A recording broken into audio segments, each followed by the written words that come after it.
राधे राधे, जय श्री कृष्णा। कैसे हैं आप सभी? उम्मीद करती हैं आप सब बहुत अच्छे होंगे। मैं रूबी यादव आपका स्वागत करती हूँ छोटे से मिनी ब्लॉग में। गाइस, आज का टॉपिक इतना खास है कि इंसान बुरा होता नहीं है, इंसान को बुरा बना दिया जाता है। छोटी सी स्टोरी है सास बहू की। समय हो तो सुनते जाना और अच्छी लगे तो लाइक कमेंट भी करते जाना।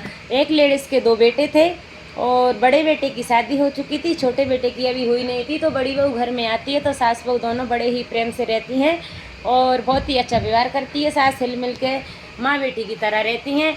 और फिर छोटे बेटे की शादी हो जाती है, छोटी बहू भी घर में आ जाती है तो सास का बड़ी बहू के प्रति व्यवहार बदल जाता है, मतलब तेवर बदल जाते हैं। हर चीज़ में कमी निकालना, छोटी छोटी बातों पर उसे डांटना, बड़ी बहू के प्रति इसका व्यवहार बदल जाता है। तो छोटी बहू पूछती है बड़ी बहू से कि दीदी आप कैसे झेलती हैं, माँ जी का व्यवहार शुरू से ऐसा ही है। तो फिर बड़ी बहू कहती है नहीं छोटी, पहले तो माँ जी बहुत अच्छी थी, ये 5-6 महीने से इनका व्यवहार मुझे कुछ ठीक नहीं लग रहा। तो छोटी बहू कहती है दीदी 5-6 महीने पहले तो मैं आई हूँ, क्या मैं आई हूँ जब से सासू माँ बदल गई?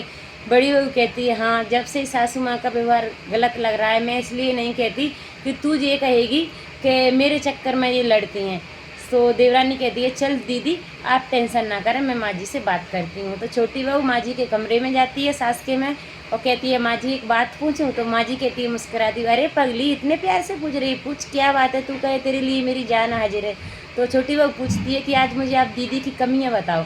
तो सास कहती है कमी उसमें कुछ नहीं है, गेट बंद कर जब बताऊँगी। कामकाजी है, मेहनती है और संस्कारी भी है, पर मैं उसे बुरा बनाना चाहती हूँ। तो देवरानी कहती है कि माँ जी ऐसा क्यों, आप उसे बुरा क्यों बनाना चाहती हैं? तो फिर सास कहती है ताकि मैं तुझे अच्छा बना सकूं, छोटे बेटे में मेरी जान बसती है, मैं उसे अच्छा बना सकूं इसलिए उन्हें बुरा बनाना चाहती हूँ। तो देवरानी कहती है इससे फ़ायदा क्या होगा कि उसे बुरा बनाऊंगी, मैं उसे हर बात में कमी निकालूंगी, ताने मारूंगी, उसे हर चीज़ के लिए तरसाऊंगी तो वो एक दिन कहेगी कि मैं तो न्यारी होंगी। तो उसे अलग कर देंगे और मैं हिस्सा लेकर तेरे साथ रहूँगी।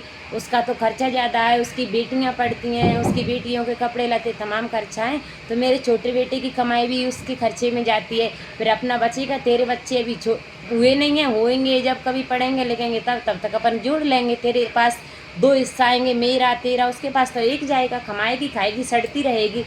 ऐसा कह देती है और भड़का देती है छोटी बहू को। छोटी बहू अब देखो अहंकार मतलब लालच का घमंड तो आ जाता है। छोटी बहू को थोड़ा लालच हो गया कि यार सास ससुर तो मेरी तरफ है। तो छोटी बहू इतनी खुश हो गई, बोली हाँ जी बात तो माँ जी सही है। तो सास कहती है कि तू बुरी ना बनना, मैं देख लूँगी उसको, तो तू तो भली बनना, चुप रहना। ठीक है माँ जी मैं चुप रहूँगी। तो छोटी बहू तो बिल्कुल शांत ऐसा व्यवहार करती है कि मैं तो तेरी भली और तेरी भली। और फिर सास कहती है, उसे बहुत परेशान करती है बड़ी बहू को। फिर बड़ी बहू को परेशान होकर एक दिन डिसीजन लेना पड़ता है कि मुझे तो अलग होना है, हर चीज़ के लिए मैं तरसती हूँ, मेरा हर चीज़ में मेरी में कमी निकालती है, मुझे नहीं रहना।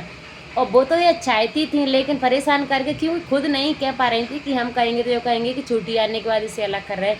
मतलब परेशान पूरा करा, काम पूरा किया उसे अलग करवाने के पीछे, लेकिन मुँह से नहीं कहा। जिसे सुने कह दिया कि मुझे तो अलग होना है तो शाम को ही अलग कर दी गई।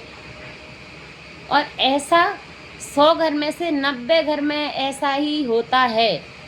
100 घर में से 10 घर ऐसे होंगे जिसमें माता पिता अपने बच्चों को बराबर रखते होंगे, एक जैसा प्यार करते होंगे, लेकिन हर घर में ऐसा नहीं होता। अब कहानी सुन के किस किस के घर में ऐसा हुआ है और कौन कौन इस प्रोसेस से गुजर रही हैं, कमेंट करके ज़रूर बताना। और जिन जिन के साथ हो गया है ना, वो दुखी ना हो ना, हीरा तो कांच में भी चमकता है, अभी भी चमकेगा, आगे भी चमकेगा। थोड़ा टाइम लग सकता है, समय का इंतज़ार कीजिए, समय से पहले कुछ नहीं होता। कहते भी हैं जब समय मुंह फेर लेता है तो कुत्ता भी शेर को घेर लेता है। तो मानो बहनों अभी तुम्हारा समय खराब है, सही समय का इंतज़ार करिए। और ऐसी ऐसी वीडियो, ऐसी ऐसी कहानी के लिए मेरे चैनल को सब्सक्राइब करिए, लाइक करिए, कमेंट करिए। कहानी कैसी लगी? अगर मेरी कहानी सुन के थोड़ा भी आपको मन को शांति मिली हो, थोड़ी भी थकान दूर हुई हो, तो मुझे कमेंट में ज़रूर बताना। मिलते हैं ऐसी कहानी के बाद।